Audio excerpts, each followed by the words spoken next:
안녕하십니까. 오목CDM 품질검사 방법 발표를 맡게 된 중국대학교 병원 이범입니다. 지난 과정 이후 많은 시간이 흘렀기 때문에 오목CDM에 대한 개요를 간략히 리뷰한 다음 품질 부분에 대해 말씀드리도록 하겠습니다. 의료 데이터는 기술적인 문제, 법적인 문제, 인간 감성의 문제 등으로 연구자 간의 공유가 쉽지 않습니다. 이러한 제약을 극복하기 위해 공통 데이터 모델을 이용한 분산 연구망이 주목을 받게 되었습니다. 다음 이미지처럼 자기관의 데이터를 동일한 구조와 규격으로 커먼 데이터 모델을 만든 뒤 공통 분석 코드를 이용하여 얻어낸 결과만을 사용합니다. 그 결과 민감한 개인정보 유출 없이 다기관의 데이터를 통합 분석할 수 있다는 연구로서 아주 이상적인 개념이 바로 CDM 기반 분산 연구망입니다. CDM은 본 과제에서 구축 중인 오디세이 오목 CDM이 있고 약물부작용 조사를 위한 미국 FDA 센티넬 CDM, 미국 국내 비교효과 연구를 위한 피코르넷 등이 있습니다. 이처럼 CDM은 연구 목적이나 활용 방식에 따라 선택하여 사용하는 구조로 CDM 자체가 국제 표준인 것은 아니고 CDM에서 사용하는 스노메드 등의 각종 코드가 국제 표준인 것으로 이해하시면 좋을 것 같습니다. 공통 데이터 모델을 만드는 것의 큰 목적은 리얼 데이터를 신뢰할 수 있는 근거로 만들기 위함입니다. 신뢰도 높은 근거가 되기 위해서는 반복 가능하고 복제가 가능하고 일반화가 가능한 등의 특성을 가져야 합니다. 이러한 근거의 특성을 갖추기 위해서는 품질 관리가 필수입니다. 리얼월드 데이터는 연구를 목적으로 수집된 데이터가 아니기 때문에 충분한 품질을 보장할 수 없다는 문제가 있습니다. 그렇다면 이러한 데이터를 가지고 품질이 좋다고 말하려면 그 목표점을 데이터의 완벽성이 아닌 사용 적합성에 두어야 할 것입니다. 발표를 준비하면서 재밌었던 부분은 데이터 퀄리티를 표현하는 용어도 통일되지 않았다는 점이었습니다. 이 또한 커뮤니티의 노력을 바탕으로 커먼하게 사용되는 터미놀로지가 5가지로 정리되고 있습니다. 오디시에서는 다음의 페이퍼를 데이터 퀄리티 랜드마크 페이퍼라 부르고 해당 문서의 프레임워크를 활용하여 데이터 퀄리티 용어를 정하였습니다. 데이터 품질을 다음 3가지로 카테고리를 정의했고 이에 대한 평가는 2가지입니다. 먼저 데이터 퀄리티 카테고리 부분을 보시면 퍼포먼스는 데이터가 규격에 맞고 표준화되어 있는지, 컴플리트니스는 데이터가 있는지, 플라우서빌리티는 데이터가 믿을만한지를 말합니다. 그리고 이를 평가하는 것은 베리피케이션과 밸리데이션으로 표현하는데 베리피케이션은 데이터 내부의 정보를 활용하여 값을 예상하거나 데이터 분포를 확인하는 등 내부 데이터 간의 검증을 이야기하는 개념이고 밸리데이션은 외부 참조값을 사용하여 데이터의 타당성을 확인하는 개념입니다. 데이터의 내부 일관성과 외부 일치성을 동시에 평가하여 데이터 품질을 강화합니다. 해당 문서에는 항목별 예시도 나와 있는데 함께 보시면 더 데이터 품질 요소에 대해 이해하시기 쉬우실 것 같아 몇 가지만 말씀드리겠습니다. 표 구조는 품질 평가 방식인 베리피케이션과 밸리데이션으로 나눠져 있습니다. 품질 지표 중 퍼포먼스, 데이터 값이 지정된 표준과 형식을 준수하는지에 대해서는 3가지 하위 카테고리로 나뉘는데 값 자체 그리고 관계적인 부분, 컴퓨터 계산적인 부분이 있습니다. 컴퓨테이셔널 퍼포먼스 예시를 보시면 내부 검증으로는 EMR에 있는 DB에 있는 BMI 값과 직접 계산한 BMI 값이 동일해야 한다는 내부 데이터 간의 평가를 말합니다. 밸리데이션은 지방관리예방센터가 제공한 BMI 테스트 결과와 병원에서 사용하는 BMI 결과가 동일한가를 외부 지표와 대조하는 것을 말합니다. 컴플리트니스는 데이터가 있는지를 이야기하는 부분인데요.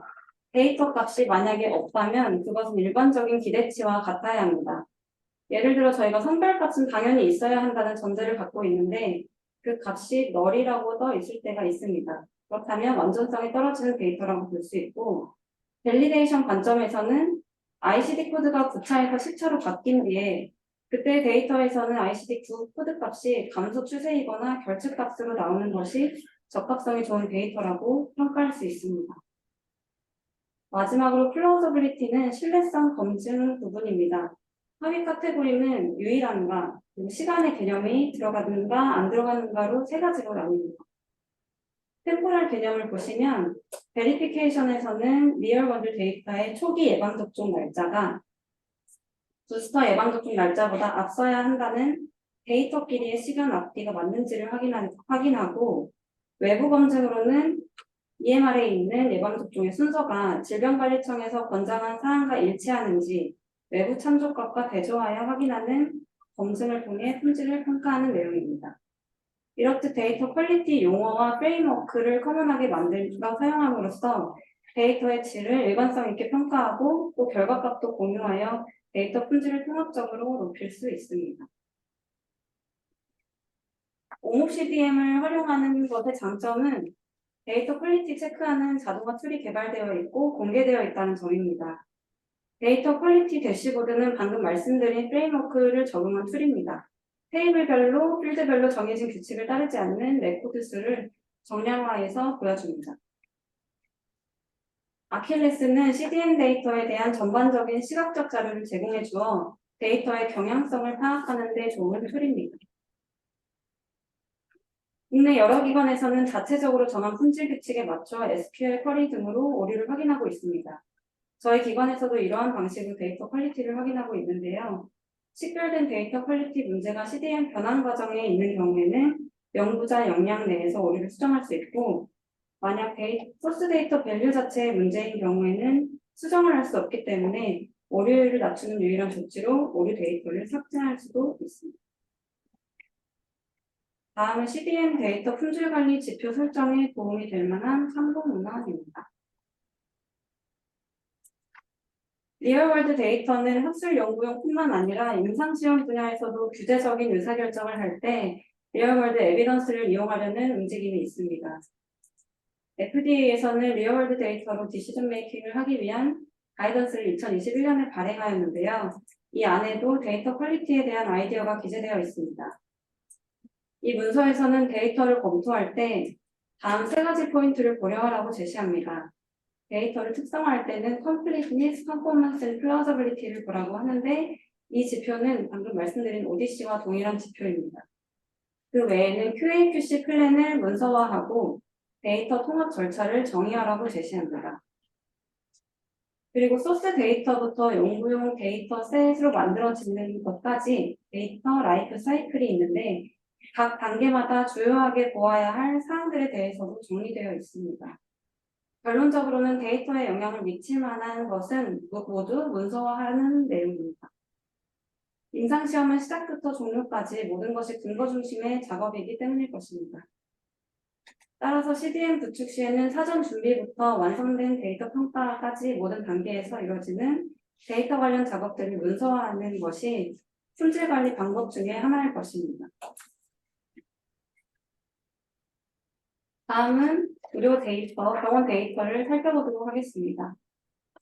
보건의료정보 표준화 시 문제가 발생하는 이유는 첫 슬라이드에서 말씀드린 것처럼 의료기관마다 EMR 형태가 다르거나 기관별 사용하는 코드의 차이가 있다는 점입니다. 이러한 기관별 차이의 제약을 극복하기 위해 저희가 CDM을 만드는 것인데요. CDM 구조에 바로 데이터를 집어넣으면 좋겠지만 기관 내부 자체에 데이터 문제도 있습니다. 바로 데이터 형식의 차이입니다. 저희는 이를 정형, 반정형, 비정형 데이터라고 부릅니다. 정형은 DB에서 수출이 가능한 진단코드 같은 데이터를 이야기하고 반정형은 간호정보 조사지 같이 정형화된 양식은 있지만 텍스트로 작성하는 부분이 있는 것. 그리고 비정형은 텍스트 포맷 유무와 상관없이 프리텍스트로 기재하는 데이터를 비정형이라 구분짓고 있습니다. 정형 데이터는 양식과 데이터 모두 정형이라 오류가 없을 거라 생각되지만 다음 예시와 같이 코드 활용의 기관 내부 방식에 따라 동일한 검사지만 검사 코드가 다르게 나올 수 있습니다. 또 기재 양식이 있지만 데이터가 정형화되지 않은 반정형의 경우에는 EMR 입력창의 조건식이 명확하지 않으면 작성자마다 표현 방식이 달라지는 문제가 발생합니다. 비정형 데이터의 경우에는 조금 더 연구해봐야 될 부분이라고 생각하고 있습니다. 따라서 저희는 임상시험의 SDB 개념을 CDM 구축에 접목시키고자 합니다. 임상시험에서는 연구간호사가 증례기록서에 의료 데이터를 입력하고 그 값을 CRA가 소스 데이터와 하나하나 대조하여 값이 제대로 되었는지 확인하는 작업을 합니다. 그리고 소스 데이터상 문제가 있어 보이면 해당 값을 실제 입력자에게 확인할 것을 제안하기도 합니다. 병원 원본 데이터의 퀄리티까지 높일 수 있는 작업이라고 보시면 됩니다. 이러한 과정이 CDN 구축에도 추가된다면 CDN 데이터를 가지고 바로 통계를 돌릴 수 있는 고품질의 CDM을 만들 수 있을 거라 생각합니다. 정리입니다. OCDM 데이터 품질 검사 방법에 내부적으로 제작한 쿼리로 QA 체크를 한다. 자동화된 툴을 활용하여 데이터 경향성을 확인한다. 라고 보시면 되고, 또 두 도구의 대조 작업을 통해서 내부에서 제작한 쿼리를 고도화시킬 수도 있겠습니다. 또 CDN 구축 과정에서 데이터에 영향을 줄 수 있는 모든 작업은 문서화하여 일관성을 갖추면 되겠고, 공통 데이터 모델이라는 이름처럼 이 모든 과정을 다 학제적인 협업을 통해 이루어야 할 것입니다. 그리고 결국에 최종적으로는 빅데이터도 매뉴얼 체크가 답이다라는 게 저의 의견입니다. 제 발표는 여기까지입니다. 감사합니다. 네, 오목 CDM으로 뭐 데이터를 구축했을 때 이것을 어떻게 활용할 수 있는지 이런 얘기입니다. 뭐 저 교수고 교수가 하는 거 맨날 뭐 연구 논문 쓰고 이런 거죠. 여기서 활용 기본적으로 교수 연구자 입장에서는 논문 쓰는 거 이런 걸 얘기를 할 수밖에 없는데요.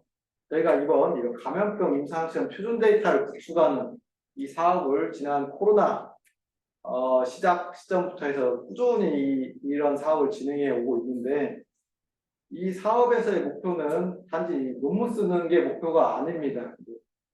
이렇게 구축한 데이터를 신약 개발에 활용할 수 있는지를 활용하는 게 목적이고 활용하는 게 목적. 근데 이 신약 개발의 데이터를 활용했다 이런 케이스가 전 세계적으로도 없다시피 하고 있다고 보기 좀 어려울 정도로 거의 없습니다. 물론 이제 리얼월드 데이터 해가지고 뭐 2016년 이때쯤부터 계속 가이드라인도 나오고 하고 있지만은 이걸 실제로 어떻게 했을 때 규제적 측면에서 문제가 없다라고 말할지 계속 뭐 미국 FDA나 한국 식약처에서도 고민을 해오고 있죠. 실제 이제 병원 데이터들이 막상 까보면은 형편없습니다. 우리가 연구하기에 형편없고요. 임상시험을 하는 사람들 입장에서 보면은 이걸 가지고 뭘 하라는 소리냐라는 얘기가 절로 나오는 게 사실입니다. 우리는 물론 그럼에도 불구하고 우리는 이거를 해내야 하는 역사적 사명을 갖고 있죠. 2023년 현재 우리나라가 IT 강국인데 뭔가 보여줘야 하지 않겠습니까? 그래서 이것저것 시도를 해보고 있습니다. 뭐 가장 앞서간 어떻게 보면 미국 FDA에서 나온 가이드라인을 계속 참고하고 논문들도 찾아보면서 어떻게 하는 게 우리가 병원 데이터, 이 리얼월드 데이터라고 하는 것을 신약 개발 규제에 활용할 수 있는가 이걸 공부하고 또 직접 해보고 이러고 있는데요. 그러다 보니까는 당장 당뇨나 고혈압 같은 환자가 많은 데이터를 가지고 뭔가 연습을 하려고 하면은 연습하다 힘이 다 빠져버립니다. 네. 뭐 나라에서 돈을 많이 주는 것도 아닌데 데이터 구축 뭐 말만 하다가 끝나는 이런 상황이 벌어져서 이 코로나 이 시점쯤에는 사실 환자가 그렇게 많지 않고 특히 이제 감염병에서도 우리나라에 약간 특화되어 있는 쯔쯔가무시병이라든지 SFTS 이런 건 병원당 한 100명 남짓 뭐 이런 경우가 많거든요. 그래서 이제 좀 소규모 데이터를 가지고 우리가 임상시험 할 때 하는 데이터 수집 방법하고 이 소위 이제 병원 의료정보 시스템 상에서 하는 방법하고 간에 뭔가 비교를 하면서 어떻게 하면 가장 바람직할까 이런 고민을 해온 게 이 감염병 임상시험 표준 데이터 구축 이런 사업이었다라고 보시면 될 것 같습니다. 앞선 발표에서 이제 데이터 퀄리티 이런 얘기를 해줬는데요. 우리가 이제 지금 여기 참여하시는 분들은 아마 병원에서 임상시험 센터에 계신 분이 대부분일 거고, 그중에 이제 특히 CRC, 임상시험 코디네이터 이런 분들이 많으실 텐데, 이미 우리는 임상시험을 어떻게 하는지 잘 압니다. 임상시험 할 때 데이터 퀄리티를 확인하기 위해서 CRA라는 제3자가 존재하죠. 그래서 수시로 와가지고 데이터를 검토해주고 피드백해주고 하면서 그 품질을 올려줍니다. 주로 이제 SIT 과제 같은 거 그렇게 하죠. 근데 IIT로만 넘어가도 데이터 품질 관리 안 해줍니다. 그래서 품질이 형편없어진다. 우리가 다 경험해봤습니다. 그러니까 이제 IIT 이런 식으로 하면은 적당히 연구 끝나고 사장되는 경우도 많고 논문 한두 개 쓰고 그냥 끝내고 사람들 기억에서 잊혀지는 경우가 많은데요. 우리가 이런 빅데이터를 구축할 때 좀 SIT처럼 제대로 데이터를 구축해서 만들어 놓는다면은 여러 다각도로 한 데이터를 가지고도 논문도 이것도 쓰고 저것도 쓰고 다양하게 쓸 수 있을 거다라고 생각이 듭니다. 그래서 우리가 지난 코로나 시즌에 이 감염병 데이터들을 이렇게 구축을 했는데 그걸 가지고 연구했던 사례들을 소개해 드리도록 하겠습니다. 발표 순서는 다음과 같이 할 거고요. 먼저 우리는 지금 신약 개발에 대한 게 고민이죠. 신약 개발 쪽에서는 IT를 뭔가 IT라기보다는 뭐 컴퓨터, 수학적인 부분, 통계적인 부분을 좀 고난이도 쓴 거가 모델 인포음드 드롭 디벨롭먼트라는 개념이 최근에 많이 활용이 되고 있습니다. 사실 그 이전에 임상시험을 하면은 통계 분석을 하죠. 우리 통계 분석 다 알잖아요. 뭐 아노바를 돌려가지고 시험군과 대조군 비교했더니 뭐 결과 어떻더라. 또는 생존 분석을 했다. 해가지고 생존이 기간이 늘어났다. 이런 분석 방법은 옛날에 나온 통계 기법입니다. 수십 년도 더 된 기법들이죠. 그 후에 나온 기법들, 다양한 통계 기법이 있음에도 불구하고 실제로 임상시험에서는 옛날 통계 기법을 가장 보수적으로 사용해 오고 있는 게 사실입니다. 그렇다면 1980년 즈음에 우리가 이런 신약 개발을 수학적 모델 기반으로 하자는 개념이 나오기 시작합니다. 그 당시에 이제 있는 슈퍼컴퓨터를 가지고 포트란으로 짠 코드로 논맵이라는 소프트웨어를 개발해가지고 하기 시작하는데요. 여기 계신 우리 윤현환 교수님께서도 옛날 젊은 시절 해외 연수를 미국 이 논맵 개발한 샤이너 교수님께 가서 호닥 하신 거죠. 를 하고 오신 정통파십니다, 사실은. 여기 이 주최자인 윤환 교수님께서요. 그냥 그때만 해도 그냥 아주 마이너한 사람들이 그냥 수학 좋아하는 사람들 이런 사람들이 모여가지고 그냥 논문 쓰려고 하는가 보다 약간 이런 식으로 봤다면은 2000년대에 들어가지고는 미국 FDA가 이런 수학적 모델로 연구한 임상시험 이런 걸 해가지고 얻은 데이터 있잖아요. 이거를 단순 통계 분석이 아니라 수학적 모델링 좀 어려워지거든요. 약간 수학적으로는 그거를 한 결과를 신약 허가에 활용하기 시작. 이 되게 보수적인 집단인데 이런 걸 받아들이기 시작하는 거예요. 한 20년 걸렸죠. 1980년 정도에 나왔으니까는 2000년 돼가지고 이걸 받아들이기 시작합니다. 그게 이제 이런 현재는 모델 인포음드 드롭 디벨롭먼트다 이런 용어를 쓰고 있거든요.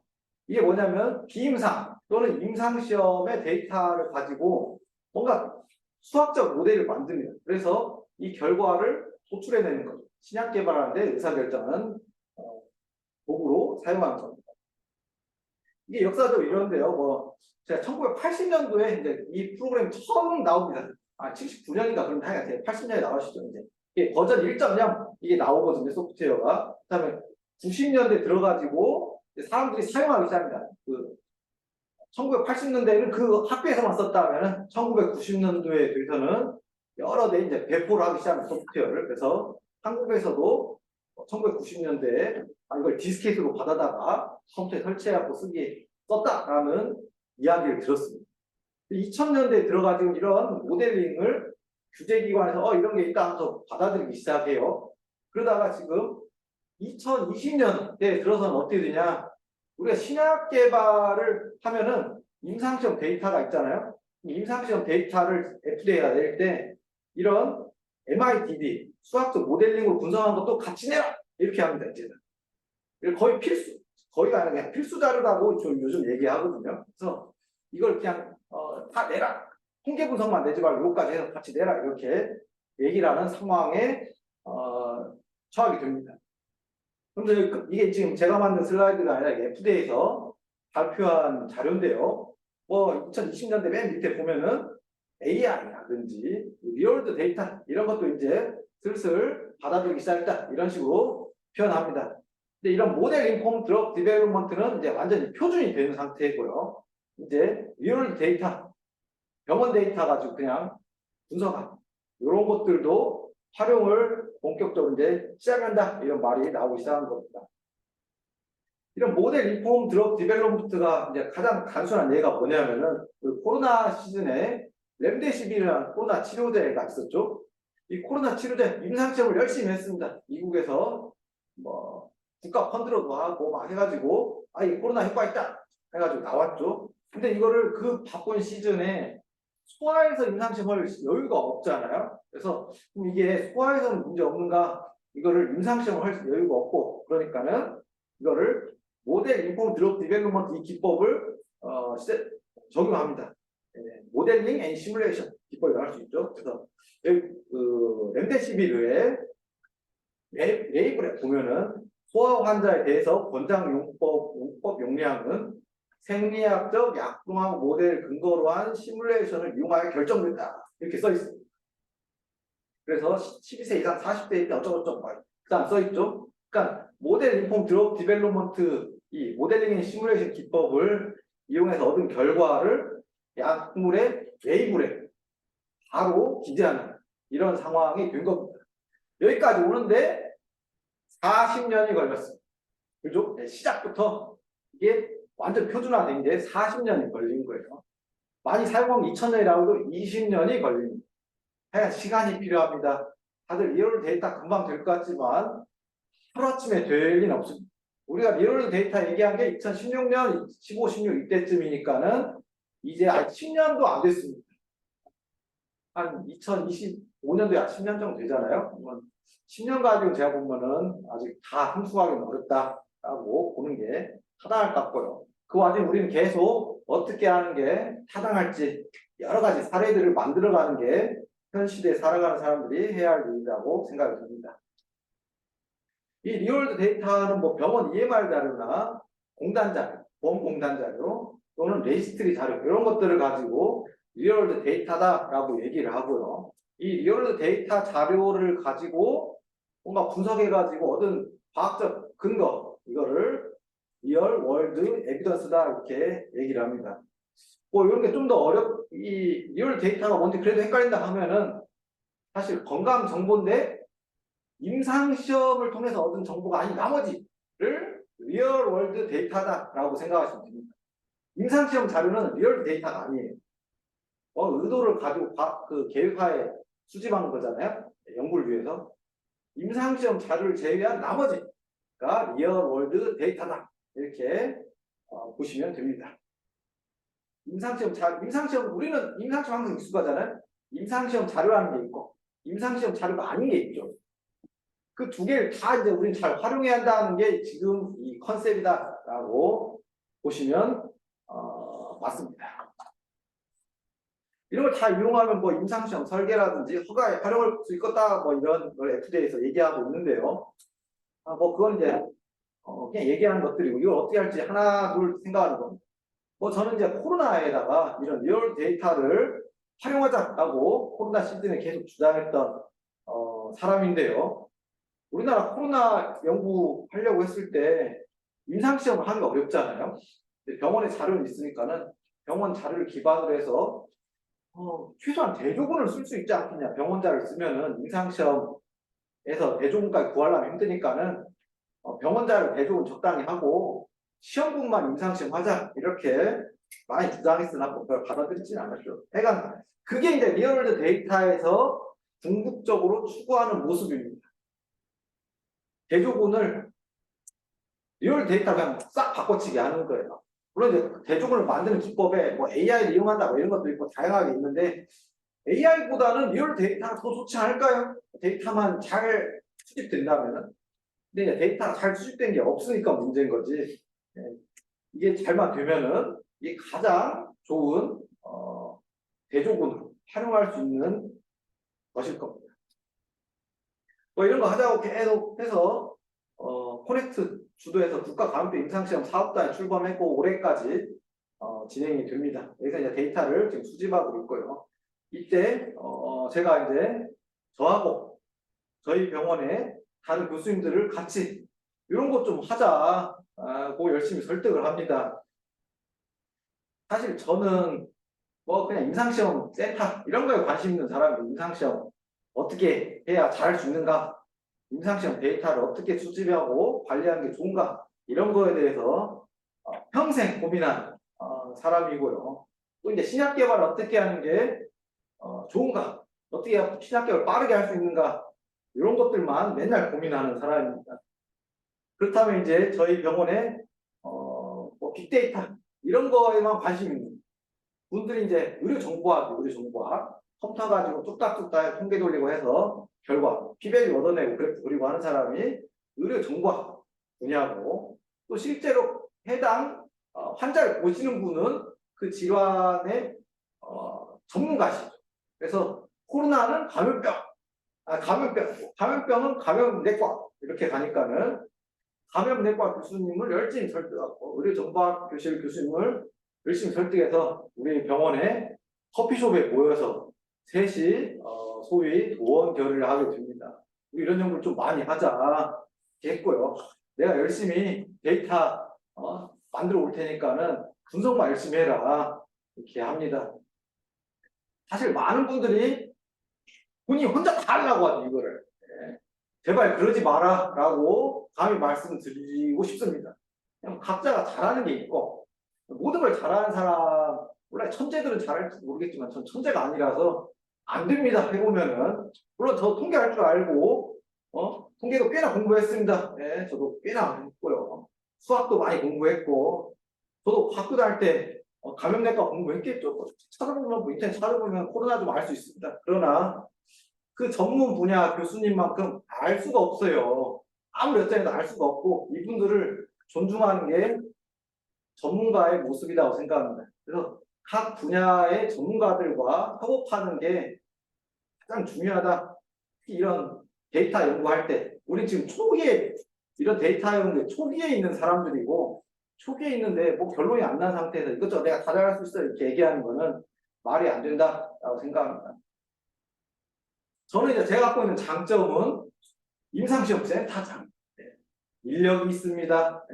우선 병원에서 가장 큰 연구 조직을 운영하고 있죠. 어느 병원에서 다 마찬가지잖아요. 임상시험 센터가 각 병원의 가장 큰 연구 조직이죠. 그렇지 않은 병원은 뭔가 연구에 대한 시스템이 많이 이렇게 고도화되지 않은 상태일 때는 뭐 이렇게 의생연구원이나 뭐 연구원이나 이런 식으로 해가지고 그냥 뭉뚱그려져 있지만은 조금만 한 단계 고도화된 데들은 다 임상시험 센터가 가장 크죠. 거기에는 CRC라는 조직이 크게 자리 잡고 있잖아요. 행정과 CRC. CRC가 사실 실제로 연구를 하잖아요. 이런 조직을 계속 관리를 해왔기 때문에 벌써 지금 제 6년째네요. 임상시험 센터장만 맡은 지가. 그래서 이 조직을 활용해서 데이터를 구축하면은 기존의 데이터 구축하는 방식과 다르게 구축할 수 있다. 좀 더 퀄리티 있게 검토를 할 수 있다. 이렇게 생각을 했고, 그런 것들을 지금도 계속 시도를 하고 있습니다. 그래서 이제 저희가 이런 감염병 데이터를 모은 거 가지고 우선 쯔쯔가무시병의 치료 방법을 한번 연구해보자라고 저희 감염내과 교수님께서 강하게 말씀을 하셨어요. 전북대 병원이 쯔쯔가무시 환자가 많은 동네입니다. 전라도가요, 쯔쯔가무시가 많아요. 그리고 서쪽은 쯔쯔가무시, 동쪽은 SFTS를 합니다. 물론 제주도에도 환자가 많다는데 제주도는 또 우리가 연구에 잘 참여를 안 하시더라고요. 그래서 제주도를 제외하고 나면은 동쪽 경북대병원 이쪽 라인은 SFTS, 서쪽 전북대 이쪽 라인은 쯔쯔가무시가 주로 많다고 감염내과 이쪽에서는 알려져 있다. 그래서 이 쯔쯔가무시 병을 어떻게 치료하는 게 좋은가, 최적의 치료 방법을 찾는 거를 한번 데이터 가지고 하자라고 아이디어를 냈습니다. 그래서 그 결과물을 저희가 Table Medicine and Infectious Disease라는 저널에 퍼블리시를 올해 초에 퍼블리시가 됐습니다.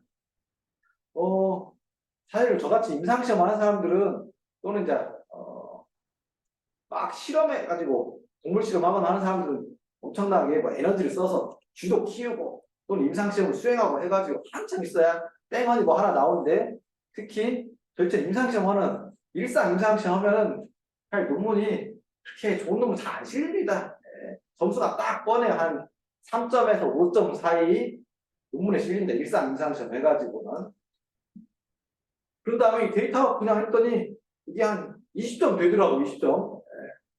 이걸 보고, 데이터 연구가 훨씬 에너지도 조금 들고, 데이터만 있으면은, 아이디어가 있고, 임상과 입장에서 아이디어가 있고, 이미 기구축된 데이터가 어느 정도 잘 마련되어 있으면은, 이 논문 쓰기 정말 편하구나, 좋은 논문을 쓸 수가 있구나, 이런 생각을 갖게 됩니다.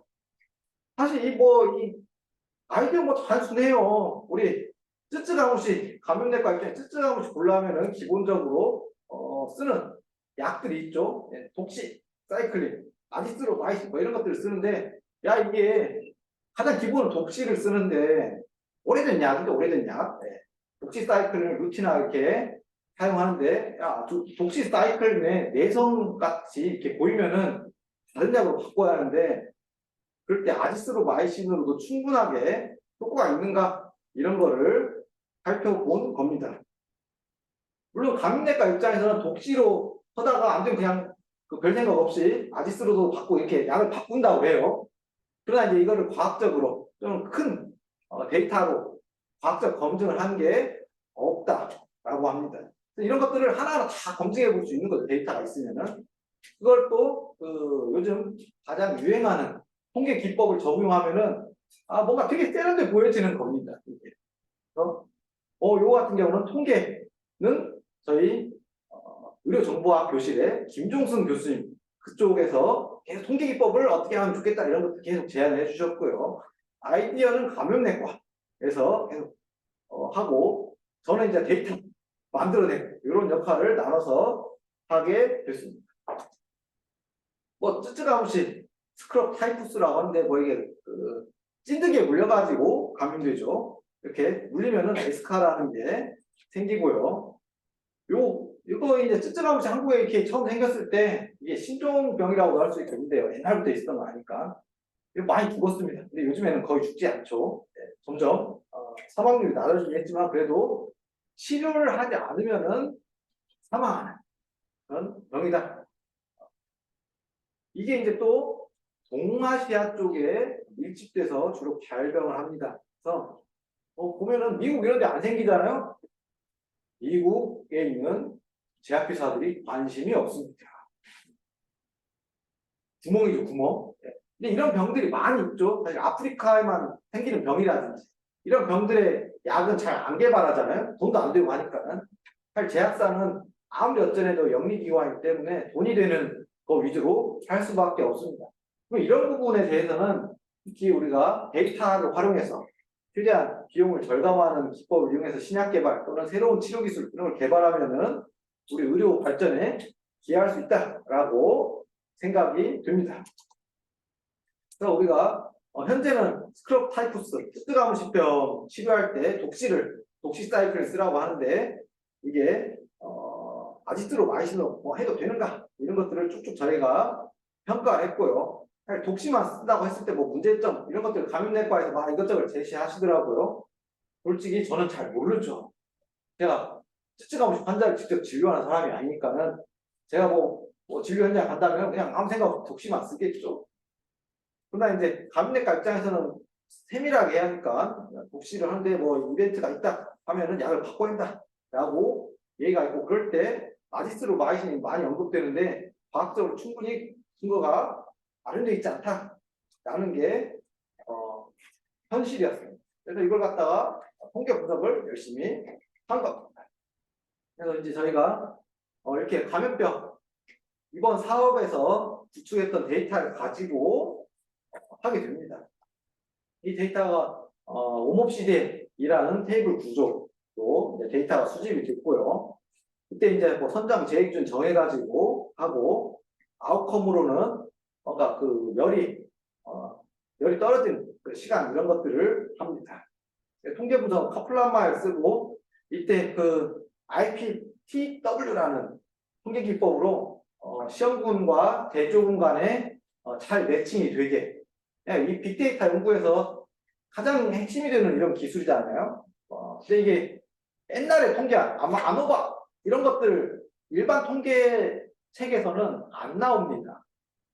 이런 기법에 대한 게 잘 안 나와요. 우리가 인터넷이라고 하면 서점에 가서 뭐 의학 쉽게 따라하는 R 통계, 뭐 의학 통계 뭐 이런 책들 보면은 이런 기법이 안 나와요. 맨날 T-테스트, 아노바, 리그레이션, 로지스틱, 생존 분석 땡 여기까지 나오고 보통 거기서 끝나죠. 대부분의 책들이.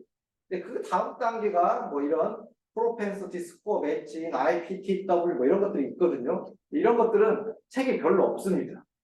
근데 이제 이 프로펜 스코어 매칭으로 아마 지금 네이버를 검색해 보시면은 국내에도 지금 몇 권이 나와 있긴 합니다. 그 책을 읽어보면 되긴 하지만 하여간 그냥 뭐 의사가 이걸 그냥 하기에는 좀 부담스럽습니다. 그냥 따라했을 때 이게 내가 맞겠나? 틀리겠나? 이게 부담스러우니까는 보통 에이 못하겠다고 포기하거든요. 포기하지 마십시오. 그냥 통계학자 돈 받으면 됩니다. 돈 좀 쓰면 돼요. 돈 다 많잖아요. 의사들 돈 많고 돈 좀 쓰십시오. 연구를 받으다가. 그래서 이제 전문가에게 맡기면 된다. 그 사람들이 알아서 책임지고 해줍니다. 그래서 저희는 통계학자가 IPTW 기법으로 이 연구 같은 경우는 시험군 대조군 매칭을 해가지고 분석을 해줬습니다. 이렇게 데이터에서 환자군 뽑아내는 뭐 이런 기법들 따라서 쭉 했고요. 그 베이스라인, 캐릭터리스틱 뭐 이런 것들을 쭉 통계학자 다 그려줍니다. 통계에서 그대로 붙여놓으면 되죠. 이런 그래프, 로그랭크 이런 거 다 통계하는 사람이 그려줘요. 그래서 뭐 시험군 대조군 간에 별 차이 없구나. 뭐 결론 심플하죠. 그러니까 아디스로마이신 써도 혹시나 별 차이 없구나. 이렇게 결론을 내는 게 이런 연구입니다. 그래서 뭐 통계적으로 큰 차이가 없다. 이런 결론 얻은 게 이번 연구의 결과였다. 너무 허망하다고 생각하실 수도 있는데 결국 이게 여기서 중요한 거는 데이터를 잘 구축하는 겁니다. 이 통계를 할 때 필요한 코베레이트 쓸만한 것들 또는 가장 핵심은 엔드포인트죠. 프라이머리 엔드포인트로 쓸 항목들 프라이머리, 세컨더리, 엔드포인트 이거하고 코베레이트 쓸 항목들이 제대로 수집됐냐 요게 가장 핵심이 되겠습니다. 근데 그게 생각보다 리얼드 데이터를 병원 전산팀에 얘기하고 데이터를 뽑았다 그거 가지고는 안 됩니다. 거기에는 없거든요. 차트에 많은 정보가 있습니다. 네, 차트에 방금 이 연구에서도 엔드포인트로 한 것이 해열이 됐냐 이런 거잖아요. 시스템 결국 열리려고 하니까는 해열이 됐냐 이걸 엔드포인트로 봤는데 그 엔드포인트가 이 랩에서 나오는 게 아니잖아요. 차트에 써 있습니다. 그 차트를 보고 했다가 그걸 다시 다시 정리해가지고 한 겁니다. 야 그럼 그게 어떻게 옹호비냐 이런 사람들이 있어요. 많은 사람들이 옹호 CDM을 그 병원에 랩 결과 그냥 복사해온 걸 옹호 CDM이라고 얘기하는 경향인데 아닙니다. 옹호 CDM은 여러 개 테이블이 있고요. 그 테이블에 각각 뭐 넣을 수 있는 항목들은 무궁무진합니다. 예를 우리가 뭔가 측정했다 하면 메저먼트 테이블에다가 세운을 넣으면 됩니다. 그냥 그 분석하면 돼요. 그냥 옹호 CDM이라는 거는 데이터를 우리가 엑셀 슈트를 어떻게 만들 거냐에 대한 모델을 제시하는 거지 데이터 자체를 결정하는 게 아니잖아요. 그런 것들이 내가 보면 많이 혼동들을 하고 계세요. 우리가 연구하고 싶은 자료를 다 그 테이블 안에다가 밀어 넣으면 됩니다. 처음부터 연구에 필요할 만한 걸 최대한 밀어 넣어야 한다. 그러려면 이제 질환별로 중요한 항목들이 있잖아요. 그런 거를 최대한 처음부터 넣어줘야 한다. 이건 감염병이니까는 우리가 체온 같은 거를 좀 신경 써서 넣자. 또는 중환자실 이런 정보들을 중환자실에 있었던 정보 이런 것들을 좀 신경 써서 넣자. 이런 식으로 해서 연구를 진행했습니다. 그냥 차이가 없다. 이렇게 얘기를 했고요. 이제 그거보다 저는 이제 앞에 거는 이제 여러 과 간에 같이 연구를 진행한 거고요. 실제 개인적으로 더 좋아하는 거는 이 연구입니다. 외부 대조군으로 하는 거죠. 이거 혼자 날밤 새가면서 쓴 논문입니다. 뭔가 이 리얼 데이터가 실제 신약 개발에 기여를 하기 위해서는 가장 중요한 게 저는 외부 대조군, 익스터널 컨트롤 암이라고 부르는 이 외부 대조군으로 활용하는 거다라고 주장하는 사람입니다. 이거에 대한 가이드라인 요즘 FDA에서 여러 개가 나왔더라고요. 가이드라인 나오기 전부터 전 맨날 이 노래를 불렀는데 남들 다 이게 뭔 소리냐 아무도 안 하는구나 막 이러셨지만은 이게 중요하다고 생각했고 요즘에 되게 핫하게 떠올라 있죠. 외부 대조군 되게 중요하다 이렇게 얘기합니다. 근데 여전히 외부 대조군을 어떻게 할지는 명확하지 않습니다. 다들 그냥 썰만 얘기하고 있죠. 주로 뭐 이런 거 얘기하면 이런 소리 하시는 분들 계세요. 아, 기존에 임상시험 수행된 결과가 있고 그 임상시험하고 똑같이 그 리얼 데이터 가지고 재현되는가 살펴본다. 이건 외부 대조군이 아닙니다. 자꾸 그걸 외부 대조인 것처럼 얘기하시는 분들이 계신데 제발 좀 그러지 마시라. 그건 외부 대조군이 아닙니다. 제가 외부 대조군 관계에서 그 최근에 논문을 낸 게 그러니까 클리니컬 파마콜로지 앤 세라피틱스라는 저는 제가 전공하는 분야에서 가장 좋은 잡지에 이렇게 제가 출판을 했고요. 아, 이 출판하고 나서 아, 이제 연구 그만해야겠다.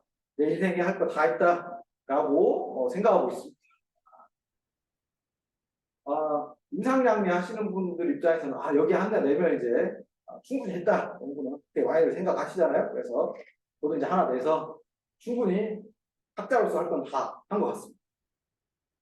여기에 냈던 거는 이제 코로나 환자 이런 치료제를 개발할 때 외부 대종을 어떻게 개발하면은 좀 바람직할까 이런 거에 대한 제형 같은 논문입니다. 뭔가 이제 아까 앞에서처럼 차이가 없다 뭐 이런 논문을 쓴 게 아니라 나 재현하고 싶 이런 식으로 외부 대조군을 생성하는 게 바람직할 것 같다라고 재현하기 위해서 여러 가지 통계 분석을 수행한 논문입니다. 이제 이 외부 대조군을 제가 하자고 한 건 이런 식입니다. 코로나 치료 때 대조군은 환자 의무기록, 병원에 있는 의무기록을 이용해서 활용하고 시험군은 실제 임상시험을 하자는 거죠. 소위 싱글암 트라이얼이라고 얘기하는 단일군 임상시험으로 그냥 하자는 겁니다. 새로 개발된 약을 먹이는 거죠, 임상시험으로는. 그리고 이제 대조군은 진짜 병원에 있는 자료만 갖고 하자. 근데 이게 가능하다고 생각했던 거는 그러니까 코로나 바짝 긴장해가지고 코로나 환자야 열심히 봤죠. 정말 열심히 봤어요. 환자를 중환자실에서 막 다 기록하고 뭔가 차트도 열심히 남기고 보고도 열심히 했습니다. 기존의 어떤 질환보다 열심히 차팅도 하고 기록을 남겼다는 거예요. 그리고 이게 단순 감염 질환이면은 모르겠는데 이게 코로나 처음 보는 거라 이게 나을지 안 나을지 이런 것도 누가 개입하기가 플라시보 이펙트가 영향을 미치기 쉽지 않다. 이게 죽고 사는 문제인데 약간 이런 생각을 했습니다. 그래서 이 의무 기록이 바이어스를 야기하기가 다른 질환에 비해서 바이어스가 좀 낫지 않겠냐 이런 생각을 했어요. 근데 기존에 많은 그 예전에 나왔던 바이어스, 플라시보 이펙트 이런 거에 대한 문헌에 보면은 감염 질환에 대한 환자는 바이어스 플라시보 이펙트가 발생하기가 많다. 왜냐하면 사람 기분 좋고 면역력도 좋아지고 그런 거 아니냐? 약간 이런 식의 것이 있습니다. 자기가 치료약 먹었다고 생각하면은 갑자기 그냥 기분 좋아하고 면역력도 좋아지는 거예요. 그래서 감염 쪽은 플라시보 이펙트가 상당히 있다. 이런 식으로 문헌에 나와 있거든요. 근데 이거는 또 코로나는 조금 이미 중환자실에 가 있어가지고 의식이 있거나 이런 게 아니잖아요. 이 코로나 치료제는. 그래서 해볼 만하다라고 판단했던 겁니다. 그래서 싱글암 스터디를 하고 EHR 병원 자료인 리얼 데이터에서 대조군을 추출하는 거죠. 그럼 이걸 추출해서 대조군을 삼아서 연구를 하면은 비교하면 되지 않겠냐 이렇게 설계를 한 겁니다. 그럼 이때 어떻게 추출할 거냐 수많은 환자 자료가 있는 거기서 어떤 환자를 추출할 거냐 이런 문제가 있을 거고요. 이 추출하는 환자를 임상시험을 수행한 환자와 어떻게 잘 매칭을 할 거냐. 이 매칭한다는 게 베이스라인 캐릭터리스틱스 가장 기본 키 몸무게 이런 것들이 비슷한 특성을 띄어야겠죠. 남녀 비율도 비슷해야 하고 이런 것들을 맞추는 거를 어떻게 할 거냐라는 겁니다. 통계 기법이죠. 이게 이제 가장 대표적인 게 프로펜시티 스코어 매칭 뭐 이렇게 표현합니다. PS 매칭 뭐 이렇게도 쓰고요. 이 프로펜시티 스코어 매칭을 할 때 고려해야 할 항목을 코베레이트, 키, 나이, 몸무게 뭐 어떤 것까지 고려해야 하냐. 이 키, 나이, 몸무게 이런 것들을 우리 코베레이트라고 하는데 이 코베레이트를 고려해야 할 것들이 뭐냐. 이게 이제 고민입니다. 제가 생각하는 거는 이 코베레이트를 각 질환마다 다르게 한다. 단지 키, 몸무게, 나이, 성별 뭐 이것만 가장 기본이 되는 것만 하는 게 아니라 그 외 그 질환 특이적인 항목들을 해야 한다. 그래서 저는 신약 개발할 때마다 해당 그 약물, 해당 메커니즘 있죠, 약마다 뭐 당뇨약이면 당뇨약 메커니즘 이런 것마다 코베레이트를 뭘로 봐야 하는가 이런 것들도 같이 연구가 돼야 한다라고 생각합니다. 단지 외부 대조하는 게 아니고 기분 내키는 대로 하는 게 아니라 정해야 한다. 코베레이트를 고려할 것들. 우리가 당뇨약을 개발한다면 당뇨약 개발할 때는 우리가 헤모글로빈 A1C를 엔드포인트로 봐요. 그리고 뭐 이런 것도 있잖아요. 그 이미 수십 년에 걸쳐서 당뇨는 헤모글로빈 A1C 뭐 이런 게 결정돼 있습니다. 글루코스, 인슐린 이런 게 아니라 헤모글로빈 A1C로 봐라 이렇게 돼 있죠. 네. 그런 것처럼 프로펜스코 이런 거 매칭하려면은 신약 개발에서 코베레이트 뭐뭐 봐야 한다 이런 것들이 가이드라인화 될 필요가 있다라는 게 제 주장입니다. 물론 이걸 받아들이는 사람 아직 없어요. 하여간 제가 주장입니다. 네. 그런 것들을 만들 필요가 있다. 근데 이걸 왜 만들어야 하냐? 신약 개발에서는 모든 게 통계 기법에 대해서 사전에 계획이 되어 있어요. 이런 거를 많은 사람들이 이해를 못해요. 단순 의료정보 하시는 분들은 이 개념 이해 못합니다. 왜냐? 의료정보 하시는 분들이 많이 쓰는 논문 쓰는 방법은 분석하면서 그때그때 막 코베레이트를 바꿔. 네? 코베레이트를 A도 넣었다, B도 넣었다, C도 넣었다 막 이렇게 하면서 결과 좋을 때까지 잘 돌리죠. 솔직히 말해갖고 연구하는 사람들은. 그거를 신약 개발에서는 받아들이지 않는다. 요걸 이해하는 게 쉽지 않습니다. 저같이 맨날 밥 먹고 신약 개발하는 사람들 그게 너무 당연하지만은 그냥 데이터 연구하는 사람들 그리고 신약 개발이 아닌 사람들은 사실 이걸 이해를 못해요. 실제로 통계 방법을 사전에 해야 하고 사전 그대로 해야 한다는 걸 이해를 못합니다.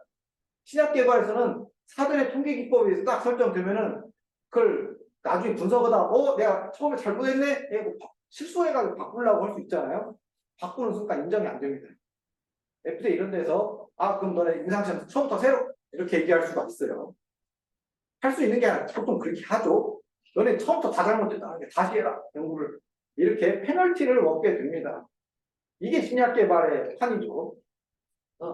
우리는 이런 사전 통계 계획, SAP를 정확히 기재할 필요가 있습니다. 뭔가 이런 연구를 하려면 신약 개발 때는 이때 이제 빗뚫림을 최소화하기 위한 바이어스를 최소화하기 위한 프로펜서티 스코어 매칭에서 코베레이트 그리고 인클루전, 익스클루전 크라이테리아 이런 것들을 정확히 설계해야 한다. 이걸 어떻게 할 거냐에 대해서 수많은 연구를 우리가 해야 한다. 그래서 뭐 대조군, 외부 대조군의 장점, 대조군 없으면 빨리빨리 하겠죠, 연구를. 이런 대조군을 외부 대조군을 했을 때 어느 정도 과학적 근거가 있을 거 아니야 했을 때 저는 순수 임상시험보다는 약간 낮은 단계이지만 그래도 단순 코호트 연구보다는 좋지 않겠냐. 우리가 데이터 계속 품질 좋게 하고 통계 기법을 더 구체적으로 하고 많은 코베레이트를 고려할 수 있는 상황이 되면 될수록 임상시험에 수렴하게 될 거다. 랜더마이즈 컨트롤 트라이얼에 수렴하게 될 거다. 아직 그 수준까지 못 간 거죠. 우리가 이제 앞으로 한 5년, 10년 동안 이거를 만들어 가야 하는 게 현 시대의 숙명이다. 그래서 이런 것들을 한번 어떻게 해야 할 수 있을까? SAP를 어떻게 해야 좀 타당하게 만들 수 있을까? 이런 것들을 제가 연구를 한 게 이 논문인데요. 기존에 수행된 임상시험 자료가 있을 것, 제가 이 자료를 구하는 게 사실 쉽지 않죠. 하여간 기존에 수행된 임상시험 있을 때 임상시험에는 보통 대조군과 시험군 이렇게 1대1로 자료가 있을 겁니다. 그렇다면은 이 임상시험에서 수행된 선정 재획준을 그대로 적용해서 EMR 자료에서 뽑아내는 겁니다. 1번 뽑아내보는 거예요. 선정 제이 그대로 최대한 적용해가지고 뽑아내고요. 두 번째, 기존 임상시험에 시험군에 해당되는 사람하고 가장 유사한 성격이 있는 사람들을 프로펜스코 매칭 같은 이런 기법, 통계 기법을 이용해서 뽑아내는 거죠. 이 뽑아내. 이때 코베레이트를 예를 들어 키만 먼저 넣어. 키만 고려하고 이렇게 뽑아냅니다. 그러면 뭔가 군이 하나 생기겠죠? 이 만들어진 군을 이전 임상시험의 대조군과 비교해서 얼마나 비슷한가를 비교하는 겁니다. 이렇게 한 번 하고 또 한 번. 이 시험군하고 코베레이트 이제 두 개를 넣어. 키하고 몸무게를 넣어. 그래가지고는 비슷한가를 또 비교해. 또 이제 나이도 넣고. 계속 이걸 코베레이트 할 수 있는 걸 다양한 조합들을 계속 시도를 해가지고 어떤 것들 넣었을 때 가장 비슷해지는가. 이런 것들을 찾아가 보는 겁니다. 어때요? 단순 노가다라고 볼 수도 있는데요. 사실 제가 이번 강의에 맨 처음 얘기했던 MIDD, 모델 인폼 드럭 디벨롭먼트 했잖아요. 그 모델을 만들 때 이렇게 합니다. 그냥 순수 노가다 하거든요. 코베레이트를 찾기 위해서 계속 이렇게 코베레이트 뭘 넣을 건가 계속 고민하면서 모델을 만들어가는데 그거 똑같은 기법입니다. 거기서 아이디어를 내서 계속 찾아간다. 그때 어떤 게 가장 바람직한가? 그 바람직한 걸 계속 찾아서 제시하는 게 이 연구의 목표입니다. 이때 이제 구해진 코베레이트가 바로 우리가 SAP 할 때 고려할 사항이었다라고 계속 도출해 나가는 거죠. 그럼 이걸 스터디 하나에 대해서만 해야 하냐? 그게 아니다는 거죠. 많은 연구들, 기존에 했던 많은 연구들에 대해서 큰 리얼 데이터가 계속 이걸 반복하면서 하다 보면은 정말 어떤 게 가장 바람직한가 이런 것들을 찾아갈 겁니다. 물론 이제 이 코베레이트를 많이 넣으면 넣을수록 더 잘 맞겠죠. 네. 그렇지만 최소한 이건 넣어야 한다. 약간 이런 개념을 지금 찾는 게 연구다. 먼저 이제 데이터 확보. 이게 어려웠습니다. 누구도 임상시험 데이터를 안 줘요. 네?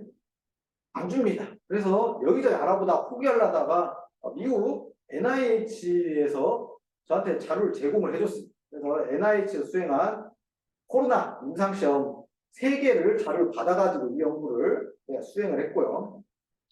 여기에 직접 요청해서 제가 받았다. 거기서 뭔가 임상시험 데이터와 임상시험 계획서, 보고서, 통계 계획서 이런 것들을 싹 줬습니다. 그래서 이 자료를 다 읽어보고 연구를 시작했고요. 이 연구, 소위 ACTT1이라는 1, 2, 3라는 연구인데요. 이 연구는 우리가 clinicaltrial.gov에 가보면은 자료가 다 있습니다. 그래서 거기에서 선정 제외 기준도 다시 한번 확인하고 계획서 이런 것도 읽어보고 해가지고 여기에 있는 내용을 리얼 데이터에서 뽑아보는 노력을 해본 거죠. 우리 ACT 1, 2, 3 가지고 했으니까는 1, 2, 3 이렇게 자료를 다 분석해서 이 선정 제외 기준에 있는 것들을 우리가 리얼 데이터에서 실제로 뽑아볼 수 있는가를 표를 만들어 봤습니다. 가장 기본으로 1번, 선정기준 1번, 코로나 환자 감염으로 병원 입원한다. 이거는 병원에 다 있죠, 자료가. 근데 동의를 하냐? 사실 이거는 임상시험이니까 있는 자료잖아요. 리얼 데이터하고 할 수 없는 거고.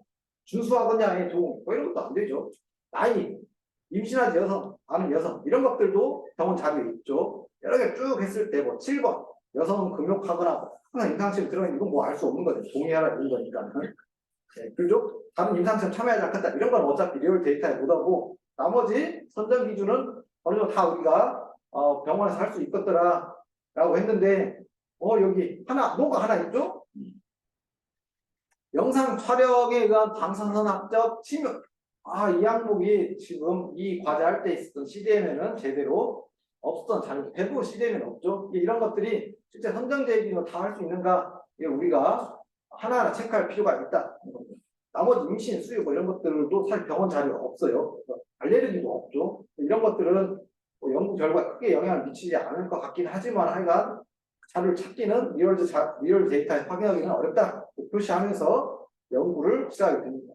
그래서 앞서 말씀드린 방법으로 연구를 쭉쭉쭉 진행했고요. 이 ACTT라는 연구는 전 세계 글로벌하게 진행되는 연구라서 우리나라 데이터만 가지고 우리나라 환자의 리얼 데이터 가지고 하는 거잖아요. 근데 백인 임상시험 자료하고 비교하는 거는 어떻게 보면 안 맞겠죠. 그래서 한국인 것만 뽑아보면 안 되냐 했는데 얘네가 한국인이냐 이런 정보를 안 주는 거예요. 그냥 아시안 이것까지는 줘가지고 아시안군 환자를 뽑아서 비교를 했습니다. 쭉 HT 1, 2, 3 과제에 대해서 근데 아시아 이렇게 뺐더니 몇 명 안 되는 거예요. 이게 맹점입니다. 그래서 이게 미국 임상시험이니까는 이렇게 되는데 한국 제약회사한테 좀 도와달라. 근데 아무도 안 도와줘요. 도와줄 듯 없어 안 도와줘. 그래갖고 IIT라도 좀 얻어보려 했더니 안 도와주시더라고. 그래가지고 에라 모르겠다고 그냥 했습니다. 그걸 가지고 리얼 데이터하고 쭉 비교를 했고요. 이게 비교가 펴니다. 예. 자세히 알고 싶으신 분들은 논문 읽어보시면 되는데 이게 제대로 만들어졌냐 이런 것도 계속 하나 둘 셋 체크를 하면서 했고요. 근데 얘네가 이 연구의 한계 리미테이션은 미국에서 임상시험을 했잖아요. 그 데이터를 소스 그대로 다 주지 않습니다. 어떤 가공해갖고 줘요. 외부로 반출하는 건데 완전 로그를 안 줍니다. 그리고 또 하나 우리 병원에 있는 데이터도 다 있지 않아.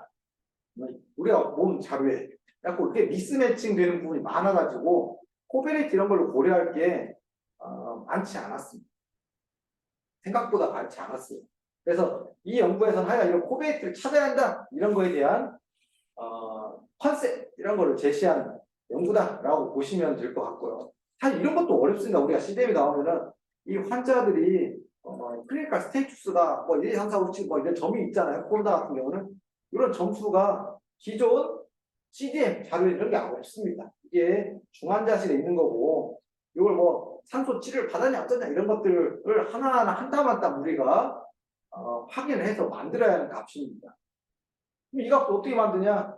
우리에게는 GRC가 있습니다.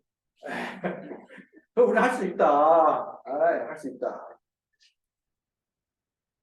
제가 했습니다. 이거 비교를 했고요. 했더니 뭔가 좀 비슷하게 나오더라. 근데 문제는 샘플 사이즈가 너무 작아요. 이게 미국 자료라 샘플 사이즈 작더라. 그 매칭한 환자가 그래서 다 같이 작아지죠. 작지만 하여간 얼추 비슷한 그래프를 그려주다라는 게 이 연구의 결과입니다. 보면 뭐가 벌어진 것 같은데, 그래도 이 정도면 잘 붙어 있는 겁니다. 네. 최대한 열심히 분석을 했고요. 이 조작하지 않으려고 저는 조작하지 않았습니다. 이는 그대로 보여준 거고요. 여기 절반 잘 붙어 있는 가운데 거는 싹 붙어 있죠. 네. 이런 식으로 잘 붙을 때까지 코베레이트를 잘 찾아야 한다. 그런 겁니다. 예, 이런 외부 대조군 이게 제일 가장 저는 중요하다고 생각하고 이 기술을 빨리 우리 MIDD 모델링 시뮬레이션 기법처럼 빨리 끌어올려야 한다라는 게 제 주장입니다. 그러려면 우리가 어떻게 해야 하냐 했을 때 기존 임상시험을 이렇게 바꾸는 거죠. 외부 대조군으로 대조군 다 대체하고 시험군은 싱글 암으로 그냥 지금 수행한다. 이게 가장 아이디어란 목표입니다. 근데 당장 그렇게 갈 수가 없죠. 현실적으로는 하이브리드 폼이라든지 또는 맨 아래에 있는 그냥 임상시험대로 하고 또는 그냥 기존 임상시험 자료에다가 제3의 외부 대조군, 제3이라고 제2의 외부 대조군이죠. 제2의 외부 대조군을 하나 더 두는 거죠. 대조군을. 보통 우리가 임상시험 하게 되면 대조군 여러 개 두기 어렵잖아요. 왜냐하면 돈이 많이 드니까. 그렇다면 우리가 뭔가 액티브 컨트롤군으로 이 리얼 데이터에서 뽑아가지고 액티브 컨트롤 1, 액티브 컨트롤 2 이런 식으로 기존 치료제로 먹었을 때 어떻게 되는가? 신약 대비 기존 치료작 A, B, C 이런 걸 비교할 수 있겠죠? 이런 연구를 이런 식으로 하면은 되게 쉽게 할 수 있겠다. 물론 이제 코비네이트를 제대로 하고 외부 대적으로 세팅했을 때 이게 과학적으로 의미가 있겠죠. 근데 이렇게 하는 것도 사실 문제가 있습니다. 우리가 수량적 데이터만 갖고 뭔가 하는 거 보면은 데이터가 수집이 안 돼 있어요. 앞서 볼 때도 막 코비네이트가 제대로 안 돼 있어요. 우리 병원 데이터를 봐도 막 키 몸무게 이런 것도 없는 환자가 수두룩 막 합니다. 병원 입원했을 때 입원할 때나 키 몸무게 되지 외래 환자는 키 몸무게 안 재버리잖아요. 그래서 다 빠져 있는데 그래서 최소한 뭔가 전향적 기법을 좀 적용할 필요가 있다. 이 연구에 참여하면서 이런 연구를 계속 의사들이 전향적으로 데이터를 수집해 줄 필요가 있다. 그래서 몇 년 전부터 계속 이걸 주장해가지고 요즘 과제 좀 여러 개 나와 있고 전향적 데이터를 구축하자. 이런 과제도 요즘 여기저기서 나오고 있습니다. 이게 실제 리얼드 데이터 할 때 결국 주제, 신약 개발 주제에 쓸 수준이 되려면은 제가 볼 때는 전향적으로 해야 쓸 수가 있습니다. 아, 그럼 당장 전향적으로 하려면 돈이 없지 않냐? 그러니까 후향적으로 지금 연습하잖아요. 후향적으로 우리 연습 게임 하고 실제로 돈을 많이 만들어 갖고 전향적으로 계속 지관별로 이 큰 코호트 같은 거를 만들어 놔야 된다. 리얼월드 코호트를 전향적으로 꾸준히 5년, 10년 구축해서 만들어 놓으면은 우리 앞으로 5년, 10년 후에 이거를 외부 대조군으로 잘 써먹을 수 있다. 근데 이게 그냥 단순 코호트 하는 사람들 컨셉으로 하면 안 되고요. 이게 신약 개발 컨셉에서 있는 구체성, 데이터 어떻게 수집할 메소드로지 이런 것들 다 미리 사전 정리하고 이게 그 품질에 맞게 데이터를 수집할 수 있는 체계를 마련하고 또 지난 시간에 발표했던 데이터 품질 검증 소위 우리 임상시험 하는 사람들 맨날 쉽게 얘기하는 SDV 하잖아요. SDV를 해줘야 합니다. 이 저항적 수집할 때. 그랬을 때 비로소 이 데이터를 활용할 수 있을 거다라고 봅니다. 이거 하면은 결국에는 데이터 디벨롭먼트를 우리가 할 수 있지 않겠냐라고 생각합니다. 네, 제가 준비한 부분은 여기까지입니다. 네, 경청해 주셔서 감사합니다.